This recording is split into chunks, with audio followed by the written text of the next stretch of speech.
जय हिंद दोस्तों। आज हम बात करेंगे खिलजी साम्राज्य के बारे में। हम बात करेंगे मुख्यतः जलालुद्दीन खिलजी के बारे में, जो कि उस साम्राज्य का संस्थापक था।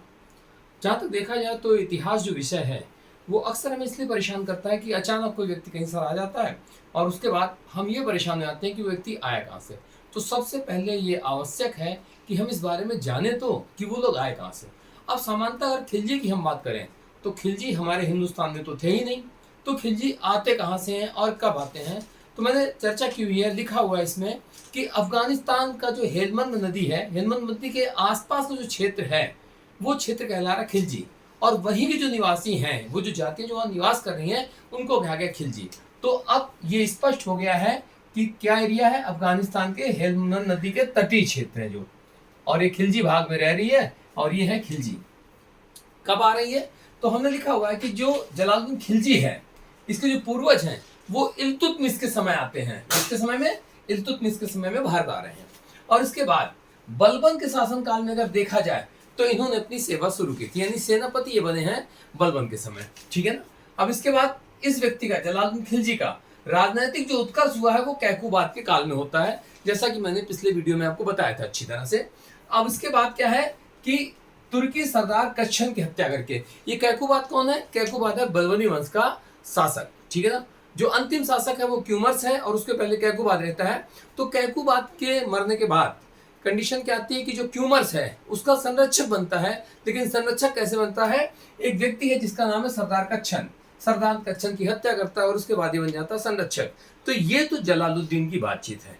अब ये जो जलालुद्दीन है, इसके पहले हम थोड़ी सी आपसे और चर्चा करना चाहेंगे कि इनकी जो बातचीत है, कुछ विशेष बात है खिलजी साम्राज्य की। अक्सर हम खिलजी क्रांति के बारे में सुना करते हैं। तो खिलजी क्रांति का मतलब क्या है कि अभी तक हम देख रहे हैं राजवंश चले आ रहे हैं और इसके बाद अचानक एक सामान्य वर्ग का व्यक्ति है जो कि अपने साम्राज्य की स्थापना करता है। और सबसे बड़ी बात क्या होती है कि अब इस खिलजी राजवंश में हम देखें तो यहाँ पर क्या है कि साम्राज्य का विस्तार भी हमें दिखाई देता है। तो यहाँ इसीलिए हम इसे खिलजी साम्राज्य की बात कर रहे हैं। तो देखा जाए तो खिलजी युग जो है साम्राज्यवाद और मुस्लिम शक्ति, खासकर क्या साम्राज्यवाद जो है उसका विस्तार हो रहा है। और खिलजी क्रांति में प्रशासन में सबसे बड़ी बात है धर्म और उलेमा। अगर आप देखें तो इसके पहले क्या है कि धार्मिक आधार ज्यादा चल रहा है, उलेमाओं की बातचीत ज्यादा चल रही है, इन्हीं के महत्व को देखा जा रहा है। और इन्हीं के आधार पर सरकार में जो भी बैठ रहा है, मतलब जो सत्ता में बैठ रहा है, जो सुल्तान है, वो इनका सपोर्ट लेना चाहता है। किस बात पे? ताकि इसी आधार पर ये आगे शासन कर सके। लेकिन खिलजी प्रशासन में हम देख रहे हैं कि इनके महत्व को ये अस्वीकार कर दिया जाता है। हम बात कर रहे हैं जलालुद्दीन खिलजी के बारे में थोड़ा सा रुक के, क्यों? क्योंकि इस समय हम बताना चाहते हैं आपको कि खिलजी जो थे उनका क्या क्रम हो रहा है। एक अगर सिंपल सा आप थोड़ा सा देख लेंगे तो आगे पढ़ने में फिर आपको दिक्कत नहीं हो रही होगी। तो जलालुद्दीन खिलजी आता है जो संस्थापक है। जलालुद्दीन खिलजी के बाद फिर इसका एक भाई है सिहाबुद्दीन मसूद, उसका बेटा है अलाउद्दीन खिलजी। सो अलाउद्दीन खिलजी जो है वो जलालुद्दीन खिलजी का भतीजा है। और बाद में क्या है कि जलालुद्दीन खिलजी अपने बेटी की शादी करता है अलाउद्दीन खिलजी के साथ, और इसका दामाद भी हो जाता है। और इसके 3 बेटे हैं, खिज़र खां, सिहाबुद्दीन उमर और मुबारक खिलजी। सो मुबारक खिलजी गद्दी पर बैठ रहा होता है। अंतिम खिलजी वंश का ये है शासक, जिसका वजीर है खुसरो शाह, और इसकी हत्या करके गाजी मलिक तुगलक वंश की स्थापना करता है। तो प्रमुख ये लोग हैं, इनकी चर्चा हम आगे करते जा रहे होंगे। अब हम जलालुद्दीन की बातचीत कर रहे हैं। जलालुद्दीन खिलजी, जिसका कि समय है 1290 से 1296। 13 जून 1290 को किलोखरी के महल में राज्याभिषेक कराता है। बहुत समय तक तो ये जाता ही नहीं है वहां पर। क्यों?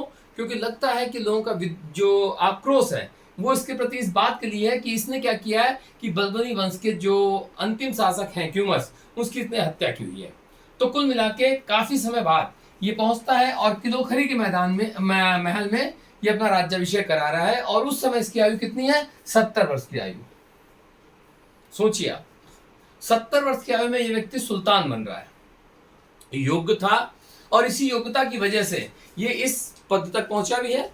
लेकिन कुछ लोग एक क्वेश्चन मार्क कर रहे होते हैं कि अलाउद्दीन जब से मार देता है तो उनको लगता है कि इसका मतलब ज्यादा प्रभावशाली नहीं रहा है। लेकिन ऐसा नहीं दिखाई देता हमें, क्योंकि इसके पहले हम पिछले वीडियो में चर्चा कर चुके हैं इसके बारे में कि कैसे इसने अपने आप को स्थापित किया है।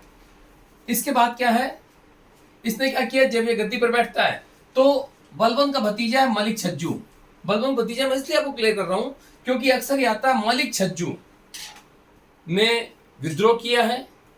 सो मलिक छज्जू है कौन?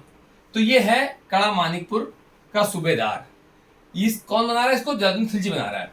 और उसके साथ साथ फखरुद्दीन को दिल्ली का कोतवाल बना रहा है जब ये गद्दी बैठ रहा है। ख्वाजा खातिर जो पहले से वजीर था इसको वजीर ही रहने दिया। अहमद चप जो कि जलालुद्दीन खिलजी का बहनोई था इसको अमीर हाजिब की का पद दे दिया। तो ये मेन है। अगर आपसे पूछा आएगा तो पदाधिकारियों के बारे में पूछा जाता है तो कड़ा मानिकपुर का सूबेदार कौन है, क्योंकि आपको ध्यान होना चाहिए कि कड़ा मानिकपुर में जब विद्रोह होता है तो इस विद्रोह को दबाता कौन है? अलाउद्दीन खिलजी। और बाद में अलाउद्दीन खिलजी को कड़ा मानिकपुर का सूबेदार बनाया जाता है और इसी कड़ा मानिकपुर में इसकी हत्या भी की जाती है जलालुद्दीन खिलजी की। तो ये कड़ा मानिकपुर इसलिए ज्यादा इंपॉर्टेंट है, इलाहाबाद के पास है ये। तो यहां पर ये इनके पद हो गए हैं। अपने पुत्रों को खान खाना, अकरली खां तथा कद्र खां की उपाधि देता है ये। इसके बाद क्या है? इसका ये कहना होता है कि मैं किसी भी मुसलमान का रक्त नहीं बहाना चाहता हूं, ये किसी को मारना नहीं चाहता है। लेकिन एक बहुत बड़ी बात होती है, सीदी मौला की हत्या इसी समय होती है। सीदी मौला जो कि ईरानी संत हैं, इनको हाथी के पैरों तले कुचलवाया जाता है। तो पूछाता है सीदी मौला का विद्रोह कब हुआ है या फिर हाथी के पैरों तले किसे कुचलवाया गया है? बात क्या होती है कि दो व्यक्ति होते हैं, एक होते हैं हथिया पायक और दूसरे होते हैं कोतवाल निरंजन। ये एक खत पहुंचाया जाता है सुल्तान के पास कि ये दोनों मिलके आपको मारने का षड्यंत्र बना रहे हैं और इसके बाद ये सीदी मौला को गद्दी पर बैठाना चाहते हैं। यही बात थी जिसकी वजह से सीदी मौला की हत्या करवा दी जाती है। कैसे? हाथी के पैरों तले से कुचलवाकर। इसके बाद अब देखते हैं मंगोलों जो आक्रमण हो रहा है। तो मंगोलों का आक्रमण क्या है? 1292 में अब्दुल्ला के नेतृत्व में होता है। और इसके बाद क्या होता है कि एक व्यक्ति है जो कि चंगेज खां का नाती है, उलूग खां। उलूग खां क्या है? इन्हीं के साथ आया हुआ है। लेकिन बाकी सब एक संधि हो जाती है। उस संधि के बाद क्या होता है कि उलूग खां के साथ जलालुद्दीन खिलजी अपनी बेटी की शादी कर देता है और उलूग खां क्या करता है? 4000 समर्थकों के साथ इस्लाम ग्रहण कर लेता है। इंपॉर्टेंट बात है। और इसी के शासनकाल में नवीन मुसलमान का कॉन्सेप्ट आया। पूछा था नवीन मुसलमान कौन है? तो नवीन मुसलमान कौन है? ये जो उलूग खां के समर्थक हैं 4000 जो कि इस्लाम को ग्रहण कर ले रहे हैं, यही नवीन मुसलमान कहला रहे हैं। और इन नवीन मुसलमानों को एक जगह बसाया जाता है जो कि मुगलपुरा है दिल्ली में। ठीक है ना? तो ये इंपॉर्टेंट बातें हो रही सारी। अब देखिए 1290 में ही मलिक छज्जू ने विद्रोह किया है। सुल्तान मुगीसुद्दीन की उपाधि धारण की। इंपॉर्टेंट क्वेश्चन है, क्वेश्चन कई बार हो चुका है कि मलिक छज्जू ने किसकी उपाधि धारण की थी? तो सुल्तान मुगीसुद्दीन की। और इसके बाद इसके सिक्के भी चलाए हुए हैं। और इसके विद्रोह को दबाया किससे जाता है? अलाउद्दीन द्वारा। और इसके बाद अलाउद्दीन को कड़ा मानिकपुर का सूबेदार बना दिया जाता है। 1291 में इसी समय रणथंभौर अभियान होता है। शासक है रणथंभौर का हमीर देव। 1292 में ही मंडौर और भिलसा किलों को जीता जाता है। तो देखा जाए तो इस समय पर अलाउद्दीन जो इसका भतीजा है इन अभियानों का संचालन कर रहा है। और इसी समय क्या होता है? अलाउद्दीन जलालुद्दीन से इजाजत लेकर देवगिरी पर आक्रमण करता है। ठीक है, भिलसा और देवगिरी का अटैक कर रहा होता है। और इसके बाद यहां से इसको बहुत सारा धन मिलता है। तो पूछा जाता है कि पहली बार दक्षिण भारत पर किस मुसलमान ने अभियान किया था? तो वो कौन हो गया आपका? अलाउद्दीन खिलजी। किसके समय में किया था? जलालुद्दीन खिलजी के समय। और क्या होता है कि उसके बाद वहां का शासक, देवगिरी का शासक कौन है? ये पूछा जाता है, रामचंद्र देव है। इससे हो जाती संधि और संधि के बाद फिर काफी धन मिला होता है जिसको लेके अलाउद्दीन आ जाता है।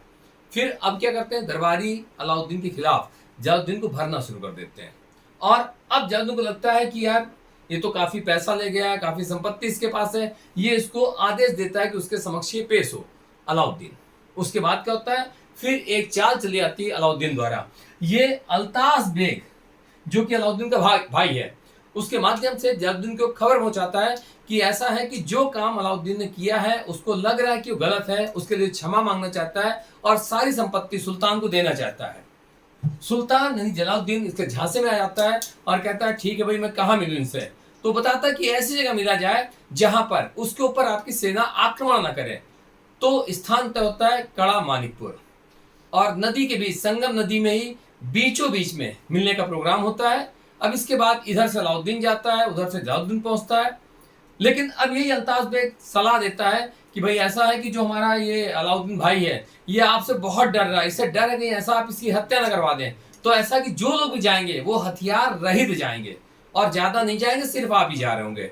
और जलालुद्दीन चूंकि 70 साल का है, कहीं ना कहीं उसके दिमाग में ये भी है कि ये मेरा भतीजा भी है, दामाद भी है, तो इमोशनल हो जाता है थोड़ा सा। और क्या करता है कि सारे हथियार अपने छोड़ देता है। और बीच नौका में जब इन दोनों की मुलाकात होती है तो अलाउद्दीन जलालुद्दीन से क्षमा मांग रहा होता है। जलालुद्दीन उसे अपने गले में लगाता है और जैसे गले लगाता है वैसे ही क्या करता है कि अलाउद्दीन का एक सहयोगी होता है जो कि एक छुरा मार देता है। वरना अगर देखा जाए तो इतिहास में बताया जाता है कि अलाउद्दीन ने छुरा मार के हत्या उसी कर दी।